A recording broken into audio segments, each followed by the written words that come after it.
Gentlemen, all right. This is fantastic. I joined the call. There's already 4 people on. Good morning, good afternoon. A happy Friday to all. I'm gonna keep making that Friday joke until you guys tell me it's not funny anymore. And Garish, yeah, you can. Garish is holding back. It was never funny. It was. It's good to have Garish back with us. The guy went off and took a vacation on the beach, I guess, for about 3 weeks. That's what I hear anyway.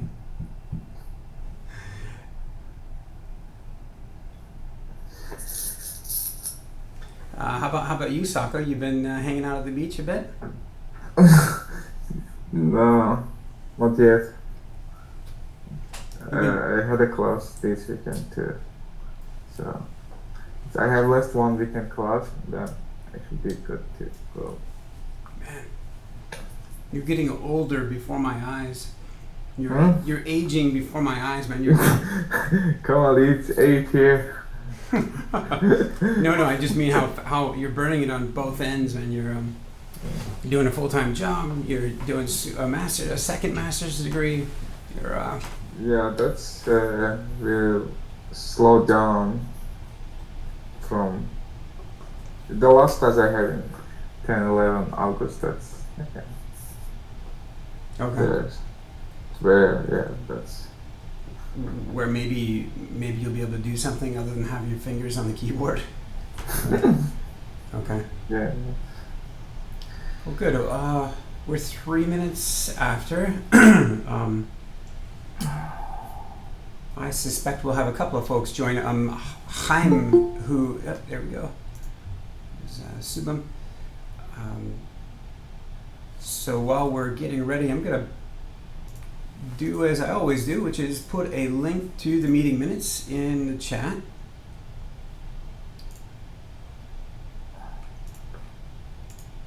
Please do go record your attendance in the meeting minutes. That'd be fantastic. I'm going to do that myself while we bring those up, and then we'll get going.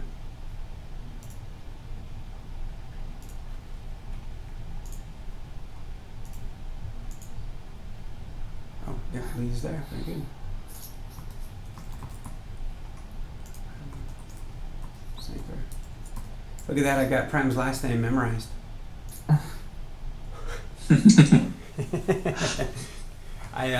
Look, you know that actually says something, Prem, because look how far I get with Sako's last name. I think I've got it. That's it, isn't it? Amadov. Wow. Hey. Impressive. Hey, look at that, man.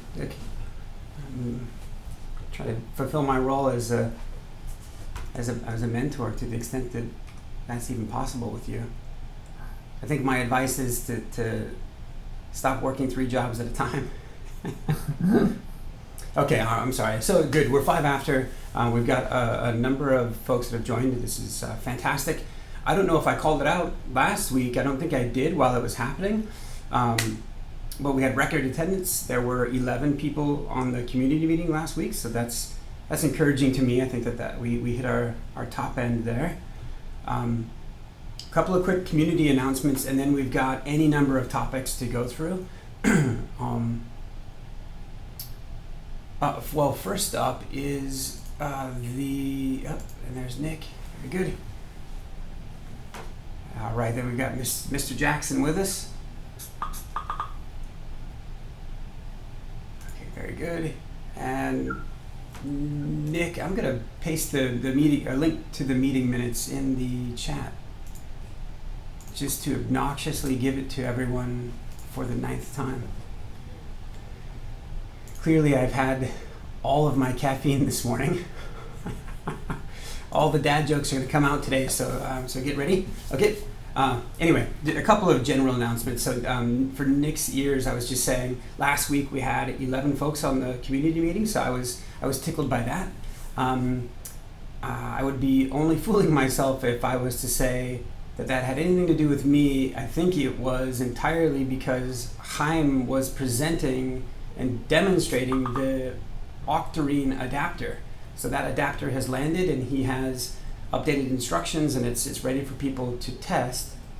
As a quick recap of Octarine as a security-centric service mesh, and what was demoed last week was the Octarine adapter works slightly differently than the other 4 adapters that we have today, in so much as Octarine, part of their services, if you want to run that product, you can run it on-prem, or optionally, alternatively, you can, Octarine will provide a managed control plane for you.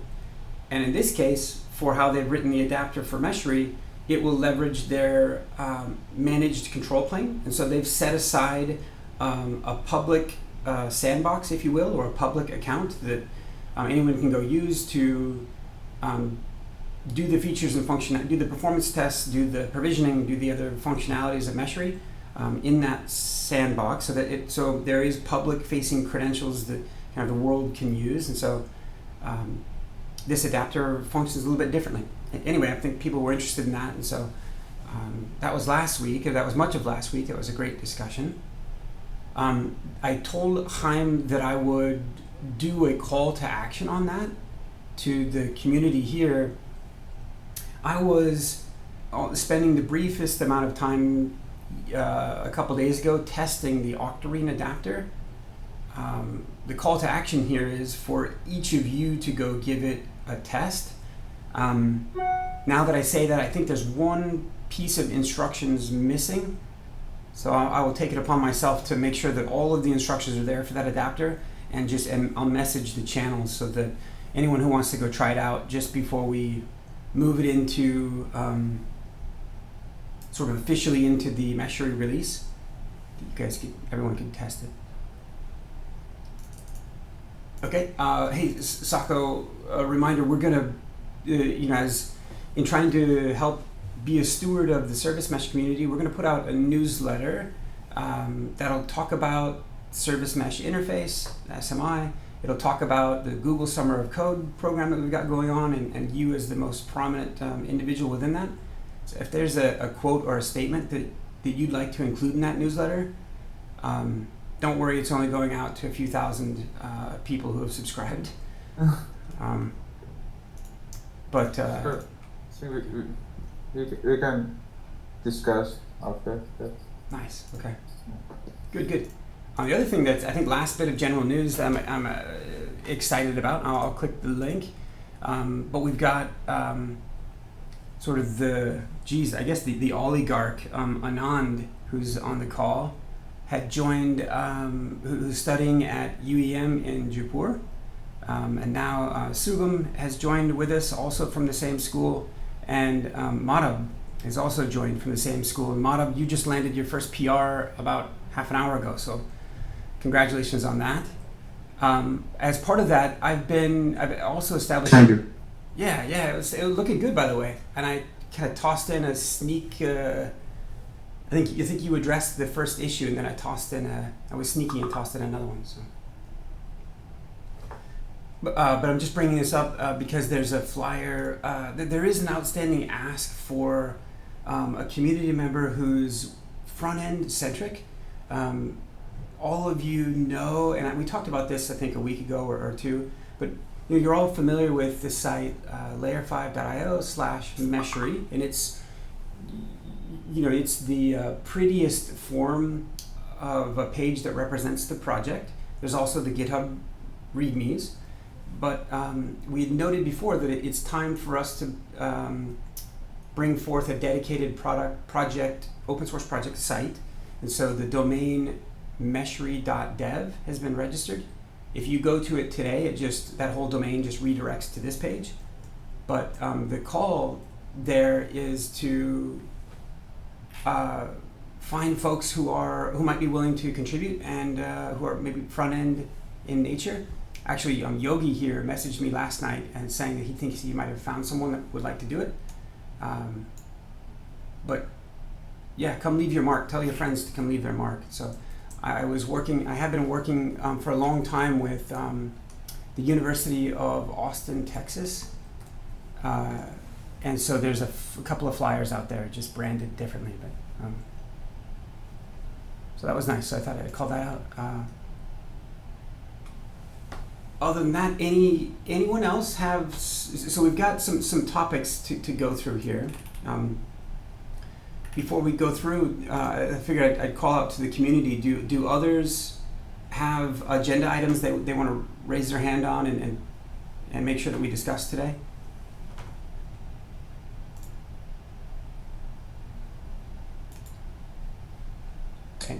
Lee, so Premier, so I believe Harshini would have discussed about the adapter for NSM. So I had a few design thoughts. In fact, we had myself and Girish some weeks back, we had a discussion about it. Probably at the end of the meeting, I can probably go through it or explain more about it so that we know how it fits into the whole ecosystem. Nice. Okay. Yeah, very good. Okay. So I noted that one. I just take a look back at who we've got on today's call so we can get some relevant. Make sure we're Psycho Prime. Very good. Okay. Well, let me highlight this one briefly because it will be quick and because Mr. Jackson is on the call with us, and so. Nick, there's a link here to a very, as a matter of fact, you might already be looking at it, a very quickly put together suggestion about further integration with SMI. We had Tarun, who's also a Google Summer of Code intern, who's working most closely with the Linkerd project, and he's been, I think, for the most part, the guy behind SMI metrics. He was on this call a couple of weeks ago. We talked about a further integration, and so we putting together something of a straw man proposal. And so any amount of thoughts that you have there are certainly welcome. Relatively simple in nature, what we were attempting to achieve.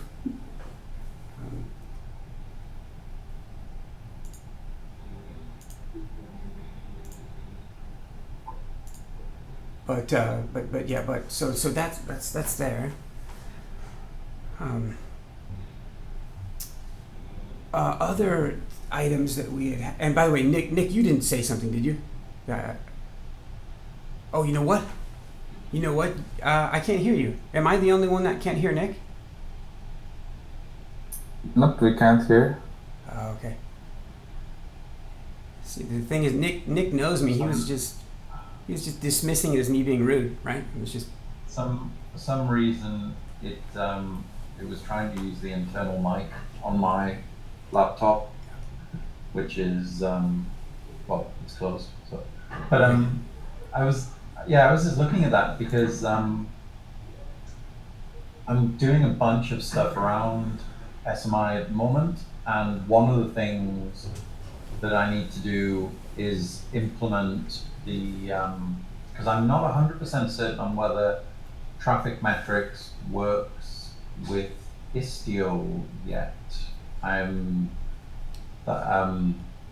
need to double check that. The last time I looked at it, it was kind of nobody had done the integration. But when I say when it works with Istio, what I really mean is whether it works with Envoy. So I need to do that integration or check out what's going on with that. So I'm happy to help along with that stuff, because as soon as we get the SMI to work with Envoy, then the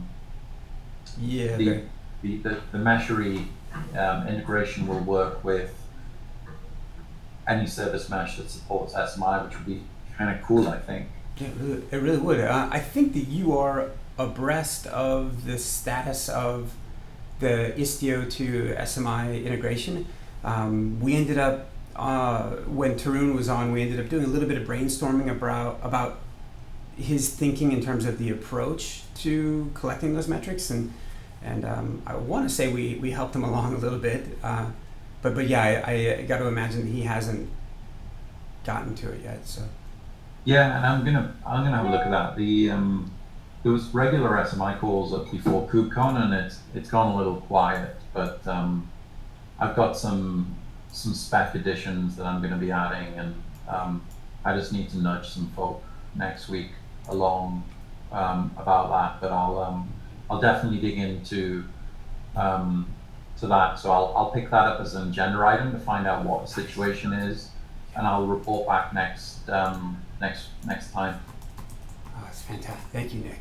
That's And if the situation is nothing, then I will also pick up that task to get that integration work done as well. You're making me. You're making this a happy Friday, Nick. This is great. Yes, I would phrase it.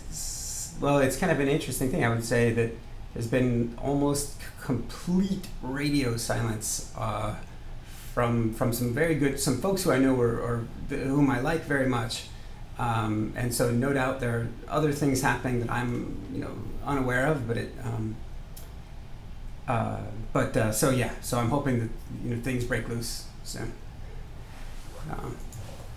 I think everybody's just been super busy post SMI, but I still think it's a really good spec, and I've literally put aside 2 weeks from Monday to be digging into this and to be just pushing along both the console integration as well as the spec, because KubeCon will be fast approaching, and it's just gone a little quiet. So I'm gonna hustle a bunch of folk next week on that. Oh, very good. Okay. Oh, speaking of, well, this is I expect in some future form related. I think I had mentioned to you, and maybe in passing on this call, that I drafted a new SIG for network or for traffic. And it was really to just reincarnate so I did mention it before. Anyway, this just reminds me, Ken Owens had pinged me yesterday saying, hey, do you want to host a maintainers track or what have you? And so, if for nowhere else to speak about some of the future state work that we were just discussing, there could be a venue for there. So nice. Okay. Yes. Let me go back. And share those meeting minutes again.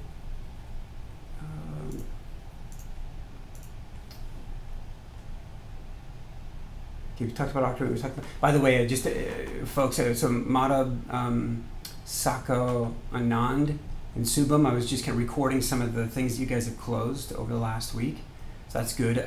There are two things to highlight. One is a bug that I introduced as Harshini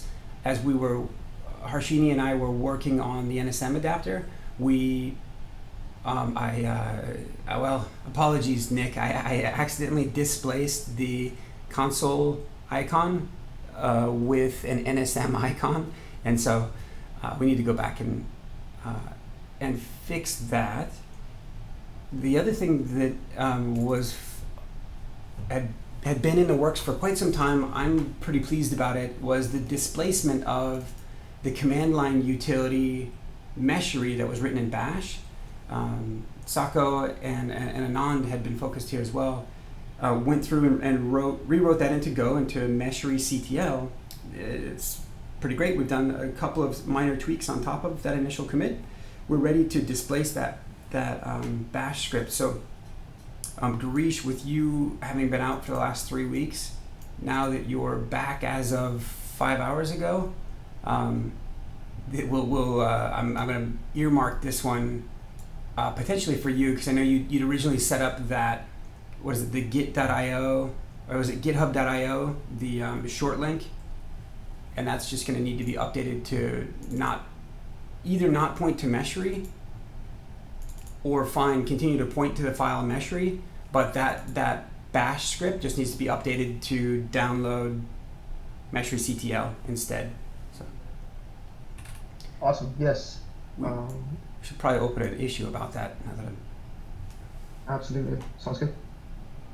Nice. All right, let's, and this might be, I think for both Prem and Nick's benefit, is probably worth highlighting this again. So we did get some time on the CNCF's cluster.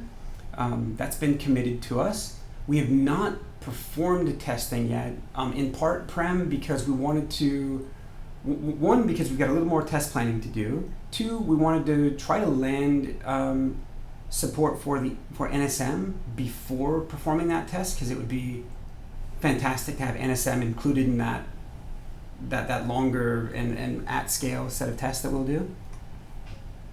The other thing that the third thing that we were hoping to change up a little bit is that today Meshery includes a few of the sample apps that the different service meshes use, and they're to varying degrees representative of workloads that organizations might have. There is, from, I believe, if I recollect correctly, it's from Cornell. They've been working on, a performance benchmark tool that is, I don't think it's necessarily the goal of that project to have a very well put together tool in this regard, performance benchmark tool, but rather what they focused a lot of their time on was a sample app or a set of sample apps that I thought would be fantastic to be able to collaborate with Cornell, with the professor here whom I've been in contact with and is interested in collaborating, and maybe taking their sample apps, using their sample apps and taking them through its paces at scale. So yeah. No, go ahead. Something else to think about, and this is something I've been thinking on the other day, is I'm doing some experimentation at the moment on a very simple application which allows you to chain together fake microservices. So you can kind of chain together multiple fake microservices. But each of the fake microservices, you can configure it to respond in a particular way. So you can say, right, this service is going to take a median time of 1 millisecond and 95 percentile of 4 or whatever. And so theoretically, what that would allow you to do is pretty much regardless, you'll get really consistent behavior out of the testing of the system, and it'll be gRPC as well as HTTP. So that it's an experiment I'm just kind of working on at the moment, but my intention is to try and create an app which I can always get consistent behavior out of, and I can see traces and predictable metrics and stuff. And that's just Docker containers, so it would run anywhere. So that might be worth having a play with, I think, maybe. Let me, and actually I was kind of, I don't know, Prem, if you're biting your tongue when you heard him say chain as the keyword. I figured you'd be... Just so it's part. Yeah. But I'll recharacterize it, Nick, to, hey, when you're doing performance testing, part of the real pain in the butt about it is all the variables that aren't necessarily within your control. And in part, what it sounds like you're doing is, for the applications that are being load tested, let's put them in a vacuum, make them behave, have control over their behavior, and make them behave consistently, such that you're able to, any variances that you're seeing are much more of the microscope is pointed on the service mesh itself than it so happens to be whatever the app is doing, whatever the application code is doing. Yeah, absolutely, absolutely. So things like where you get latency through routing and stuff like that. My intention is that you would be able to have you could you could set up tests which would have like round robin load balancers, or maybe you're going to use like routing and things like that. And you can kind of test those components of the service mesh, because the application which is being routed to is well, given there will obviously be a snapping point, but it's going to perform pretty well because it's not doing any work. So you can control the latency. And I'm hoping that will be an interesting way of kind of testing some of those scenarios without worrying that if you're running a real application, you get halfway through the test and you've added 10,000 database records, the database starts slowing down, and then the performance of the application degrades as opposed to the network infra. But it's purely an idea. Yeah, that last part resonates with me. I want to make sure I get that down. Like you certainly have seen people perform at-length tests of service meshes, trying to highlight or identify either memory leaks or things that aren't being garbage collected, or and people pointing the finger at the service mesh components. But in fact, depending upon what application you're using, they may become bloated as well, so to speak, like the. Yeah.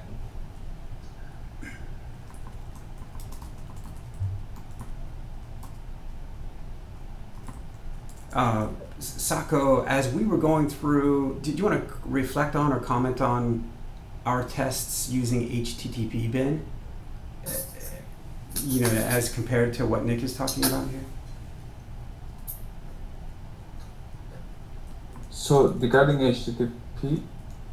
Yeah, well, or just when we were using HTTP bin as the sample app, in some respects, it's maybe about as close as you get to what Nick is describing before you actually get to what Nick is describing. Which is to say, HTTP bin really, isn't performing much load. Isn't doing much toil to respond. Yeah, actually, that's what your initial also were using for the conference. That's you mean as an alternate to use book info at this point? Yeah. Could be better. Right. Yeah. Anyway, I think in part I accomplished what I was trying to do, which is tell Nick, hey, HTTP bin is included in Meshery as well. I don't know if that's. I assume you're using something even lighter weight. You're using maybe things more at the OS level, to do traffic control. So I was just using a Go sort of microservice, and I know they in pure HTTP they perform like really well. I mean, you can get sort of super low latency, huge numbers of requests. Actually, there was one application I was using also in Go front end and the backend one. I can also refer to that in case if you need something. Just super simple. I just pasted my work in progress into the chat. There's no README there, but and I've got to add bits and pieces for like forwarding the headers and stuff for tracing, but it's kind of just a starter. If you look in main.go, you'll see the sort of the configurable elements, but you can basically at the moment tell it to call a single upstream. I'm hoping that I'll add multiple upstreams, so you can basically call, you can fan out and do things like that, and you can just specify the timing of the service, so you can just engineer the delay there. you've got the ability to do like 50% of the time 1999 if you want to create kind of like realistic traffic, or you can kind of you know, if you've got a service which exists, which you know what those percentiles are, you can actually configure those in, and it will behave with the same kind of curves. Random variance. It's a pretty simple little thing, but I'm thinking you could, you know, I can build up like pretty complex topologies just by basically just doing dev null right the way down the stack. And I'm going to add gRPC in there as well, because my intention is that you should be able to go HTTP to gRPC, gRPC to HTTP, gRPC to gRPC, you know, blah blah blah, because that's kind of like your typical stack sprawl. And of course, gRPC potentially will perform different service meshes and with different configurations. So, but yeah, it's work in progress, but it just thought it might be interesting. Yeah, I think so. It reminds me of, not that this is initially what you're doing, but it reminds me of other software that I've come across in the past that will maybe, in order that will do this, what you're describing, just prior to that, it will maybe listen to the application's behavior or its response times, and, you know, more or less kind of record the network traffic, and then sit there and play it back, or you know, try to behave as. Yeah, that would be cool actually, to be able to take like a traffic dump and and then and the thing about a lot of this is that what you end up finding is there's a school of thought, and I think that they're both correct, but there's a school of thought that says, well, hey, if you're testing everything in a vacuum, like, well, that's not real. You're not actually going to capture the actual signature of what's going on, like the actual thing that's going to crash and burn and happen. And there's another school of thought that says, well, look, if you're just, you know, randomly testing some LAMP stack microservice, then that's totally not representative of my Kafka thing. Or even if you're running that, you're not running it at the scale by which I need for you to. And so I think both are valid. You know, so that's awesome. I'll put a link in here as well. Okay, any other comments on what Nick was discussing upstream echo? Yeah, actually, it's quite interesting. The reason is bunch of us, we are also doing a bit of research for the edge computing, wherein to leverage the network service mesh, and we have been doing a lot of performance metrics, and probably will leverage it. One of the things what we are doing is we are also looking to see if we can basically bring in a bit of hardware acceleration, so that the service mesh doesn't suffer because you have the hardware acceleration enable aspects like that. I'll probably share some slides soon. This is basically around OVS DPDK and a bit of like Linux patching aspects like that. Ooh. Nice. That sounds cool. Yeah. So in fact, Nick, I'll probably connect with you to understand more of the work what you have done, because probably can leverage some of it more at a software stack level too. Yeah, sounds interesting. Speaking of getting to those slides, Prem, that we're probably up to the NSM adapter now. Well, sure. And so, unfortunately, sorry, Lee, I'm dialing from my phone. I had shared a slide deck sure. with you. Would you mind just projecting it? Sure. Thank you. Okay. So, quick shake of hands. Probably I will not be able to see, but how many of you are familiar with network service mesh?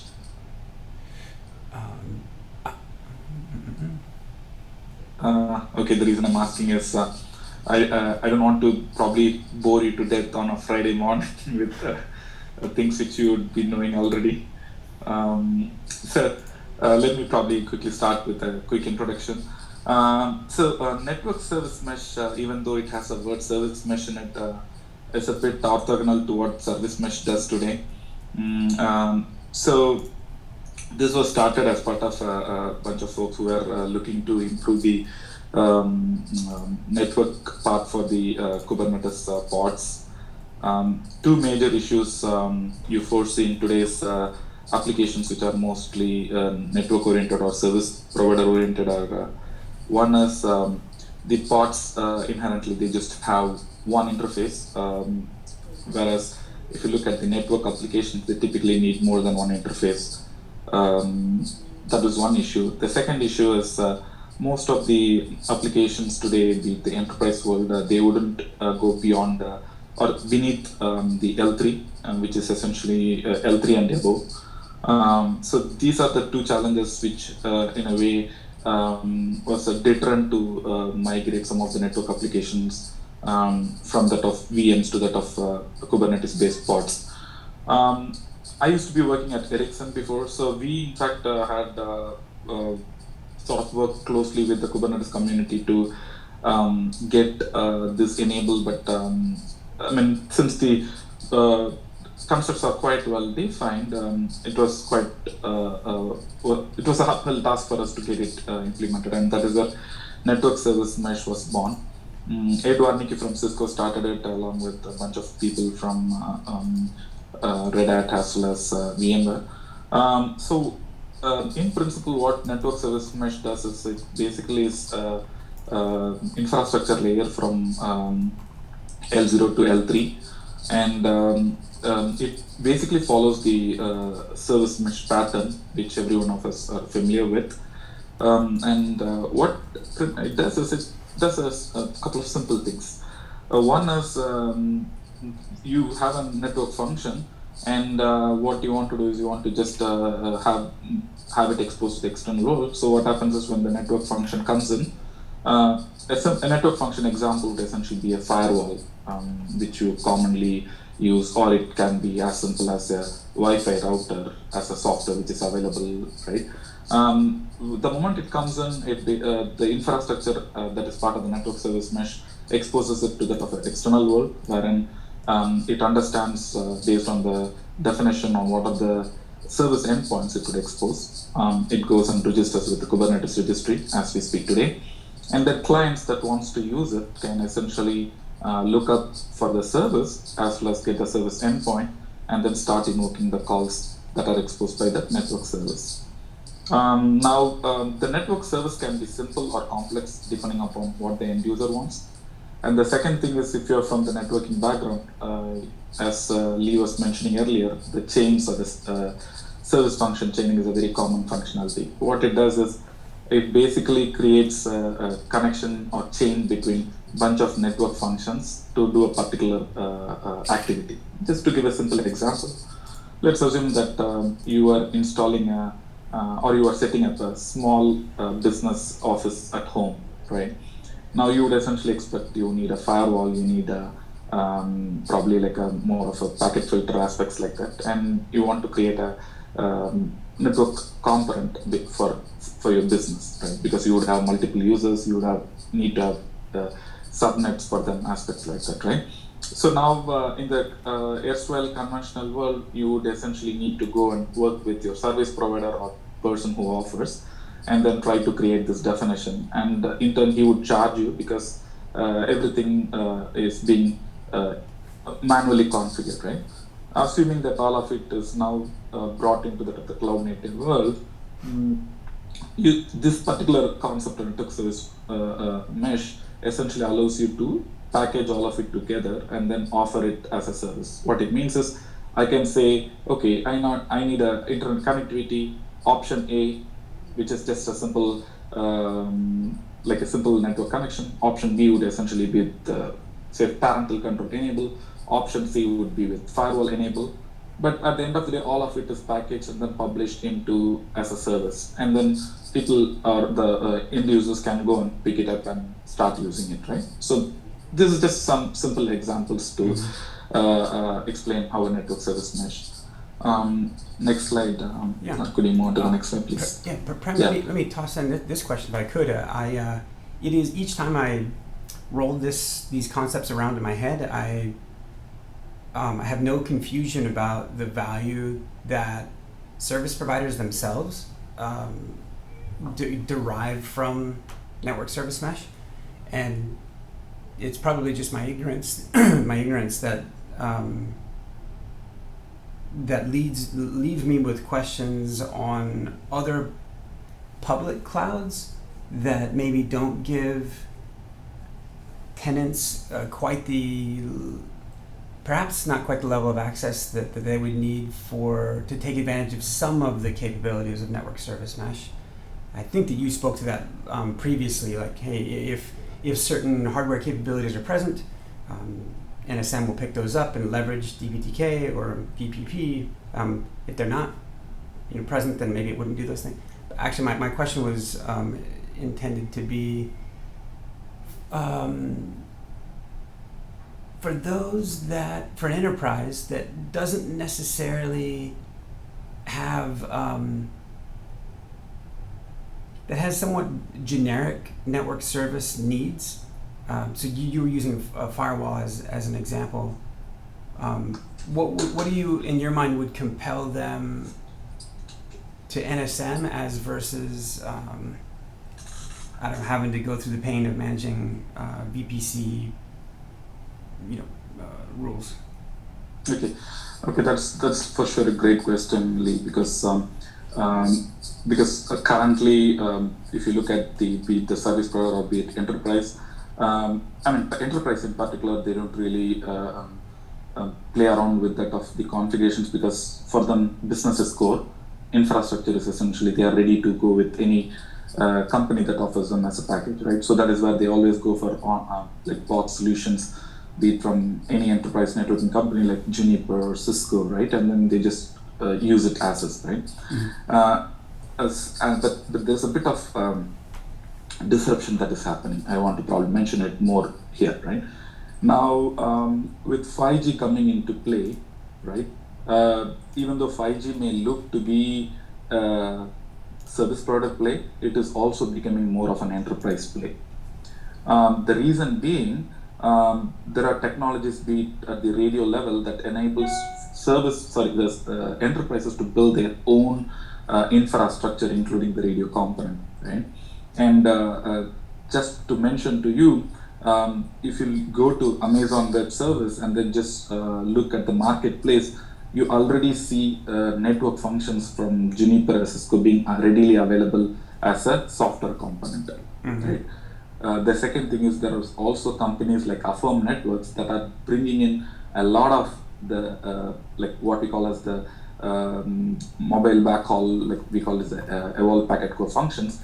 They have brought in as a software component into that of the AWS. To sum it up, what it means is there is a lot of disruption that is happening, and eventually things are becoming more cloud-centric. And just to add to it, any enterprise can also become sort of start using these components, and then they can essentially leverage those network functions that are available, right? So that is where such an infrastructure like network service mesh plays a very important role, because you do have on one side the network functions are becoming more like a common software.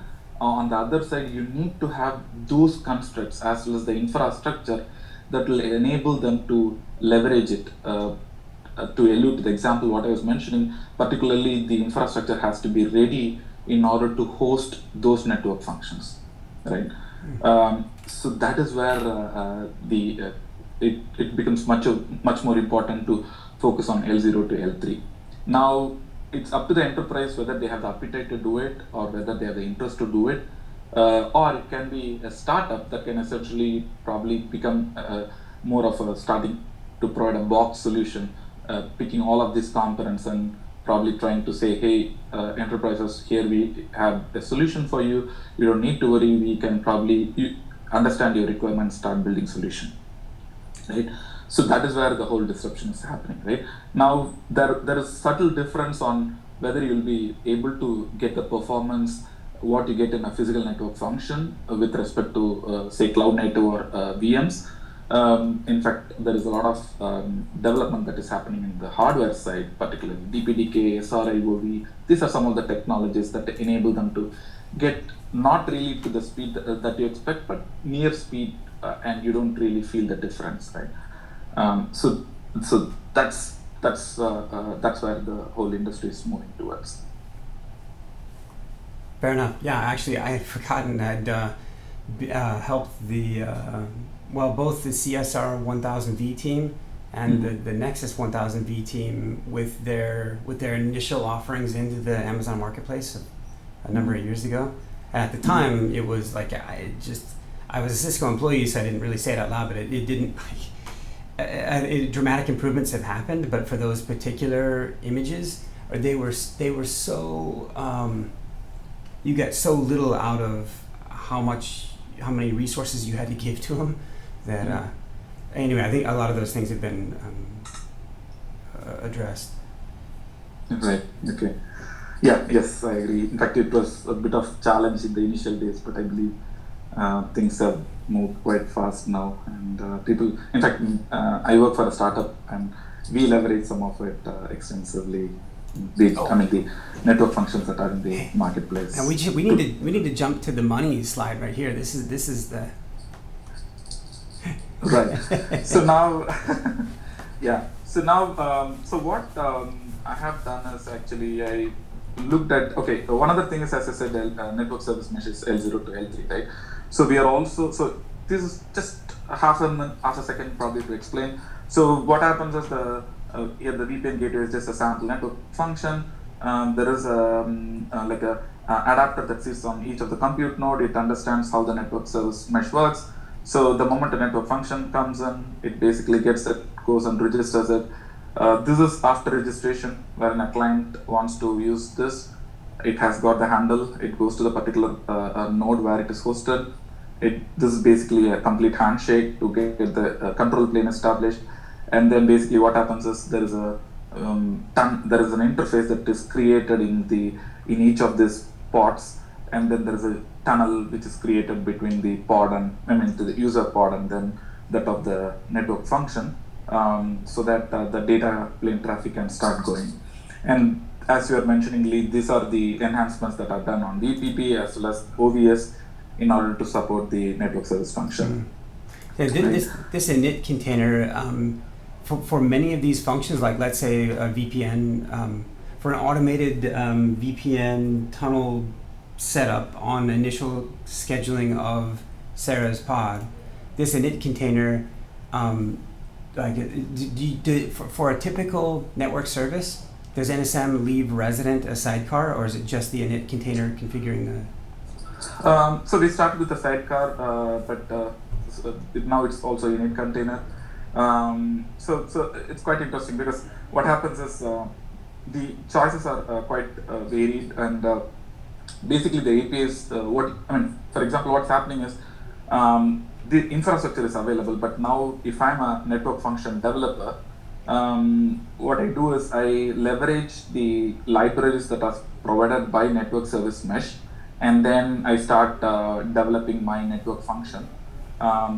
And that is how it is. So I can probably leverage the sidecar pattern and then start using it, right? Yeah. To add one more aspect to it is, for example, as I said, it's L0 to L3, but then what we are looking to do is we are looking to have everything covered, in the sense we need to enable all the service mesh too, right? So that is where currently Frederick is working on the Envoy integration. So the moment Envoy integration is done, you would essentially be able to leverage the power of network service mesh. Right? So that's one other information which I wanted to share. Okay. Right. Yeah. And now I sort of brainstormed a bit. In fact, thanks to Girish who helped me understand more about the adapter part. So here is our plan, or here is where in fact Harshini is working on, right? So what we intend to do is we intend to probably have a sample VNF that is already available in the NSM repo be loaded onto that of the Meshery platform. Now, these sample VNF can be thought of as the applications in the general context. And now there are two models. One is the whole of NSM uses gRPC endpoints, which means we can essentially develop a client that can coexist with that of the network function, and then develop the NSM adapter, which would essentially go and start manipulating the client. So now, depending upon how we want to test it, the client can coexist with the network function, or we can probably get those APIs external to that of NSM, so that the NSM adapter in a way becomes the client, and then it would essentially invoke.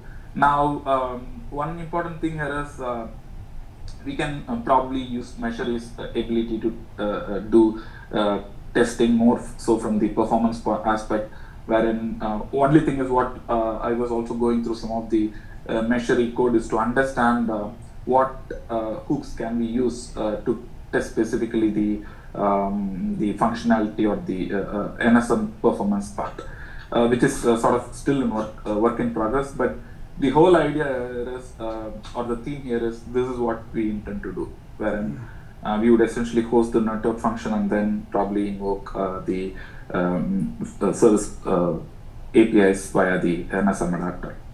Nice. Right. Yeah, this is good to pictures really help. Right. I mean, I hadn't really considered for the derivatives of the use case where we were focused on A, provisioning the service mesh, and B, provisioning a workload on top of it, a sample app a lot of times. Mm-hmm. Whereas in network service mesh's case, you could conceptually displace the sample app with a sample VNF. Yes, that's right. Yeah, and then kind of to your point, I'll try to regurgitate it to make sure I understand, is sort of potentially two approaches. One, either in some respects have, where we've got NSM client here, have, in some respects it could be that is more or less the NSM adapter, or would be performing the... Yeah, yes, absolutely. It can exist within or externally, because there are two models wherein the NSM is being used, right? If the client if the client is within the same node, what happens is it leverages a capability, what we call as the memory interface, right? Instead of using the socket, a typical socket, to get out of the network, we basically use the memory interface, so that it is much more powerful. When it is external to that of the compute node, then you have a different model of trying to create or use the network and then do it. So what we can do is we can probably leverage both of the models and then test it.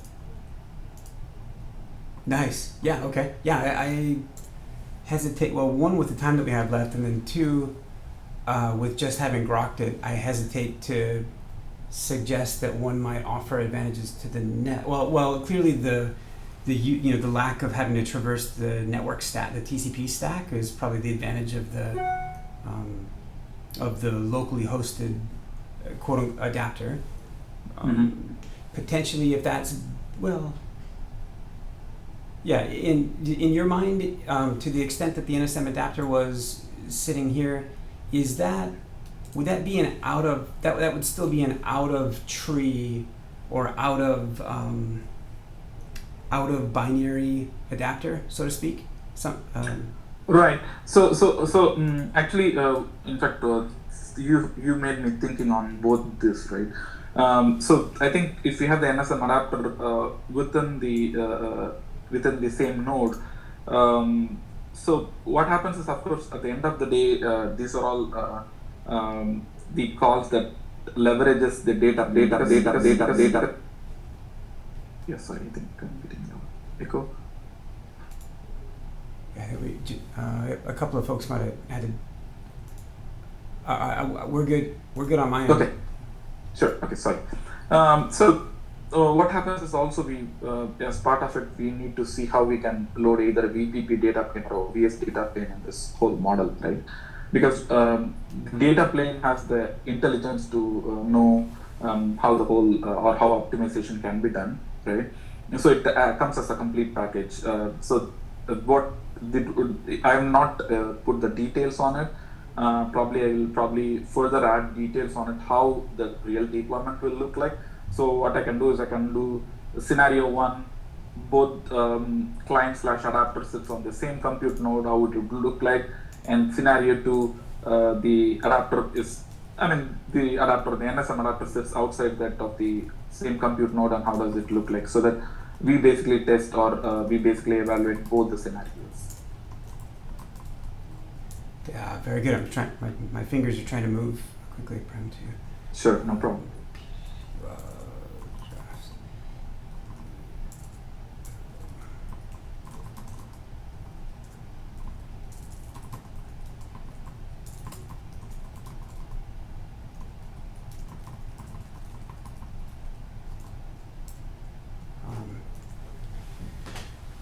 Well, on a relevant network note, in just a couple of minutes, I'm meeting. Oh, actually, maybe you guys know him. Pankaj Gupta, he's a senior director of marketing at Citrix. Anyway, we're meeting in just a couple of minutes, and he's interested in the things that we're working on. But Prem, I had to remain glued in my seat not to get so excited about this discussion. One is just I clearly hadn't spent enough time.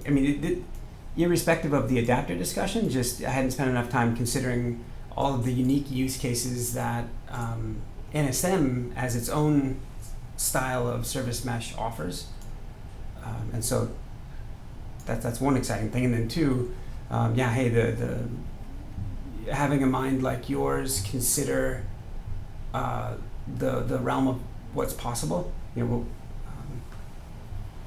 is exciting because I was just about as comfortable to say yes. I am familiar with network service mesh, and familiar is a cushy term. Like I would have described it just as you had described it right here, and I would be very comfortable describing this. And I would have said also, there's some lower level VPP, some DPDK, some other accelerations that happen. There's VNFs and that are anyway. It's good to go over it. So. Right. In fact, interestingly, whenever I give a talk about it, I differentiate I basically talk about the differences between both of it, so that people can tune into more. Because when we talk about service mesh, it's quite a different term and applications, and we talk about sidecars, we talk about the ingress controller aspects like that, right? So if I don't differentiate, then I see a lot of people having, when I started initially without talking about the difference, they see stars. Where is my ingress controller? Where does the traffic come in? How does the traffic routing happen? Yeah. Aspects like that. Right? Yeah, and maybe Nick can identify with this. In fact, when you're saying service mesh, you're not actually just saying Istio, which I think a lot of people make the mistake of doing. It's like, well, that's one very popular, super top of mind implementation, but. Yeah. No, actually, I'm doing a lot of research about Linkerd and other things, mainly because I'm now putting my hat on how some of it can be leveraged for the edge computing world. So I'm learning a lot from how different each one of it, and why is that there is a bit of performance difference between both of them, because we can in generic way say that performance differs, but then the implementation, it has its own sets of reasons why each one is implemented in a different way, right? So it's amazing on how things are evolving and how there are different use cases and how different the whole service mesh landscape is. Truly. I can't tell you how many times I referenced the service mesh landscape on layer 5 in the Istio up and running book. You will, when it gets published, you will see. I tried not to hawk it too much. But anyway, I'm stoked about, one, seeing Nick's face again, and Nick, some of the things that you've described. Moreover, like, clearly we don't have enough bandwidth to actually meaningfully do some of the things I've been talking about, but to hear you say it gives me hope. So, and then Prem, I actually kind of think, not that we wouldn't want to share all of this on a community call, we absolutely do, but some of the discussions that we're having warrant their own hour. You know, absolutely, fully agree. Yeah. Very good, Nick. See you in a week. Prem and Subham and Madhav and Anand. We've got, and Sako. We've got lots of things to talk about, but we're out of time for today. Thank you. Yeah. Thanks a lot. Thank you, Prem. Yeah. See you guys. See you. Bye, guys.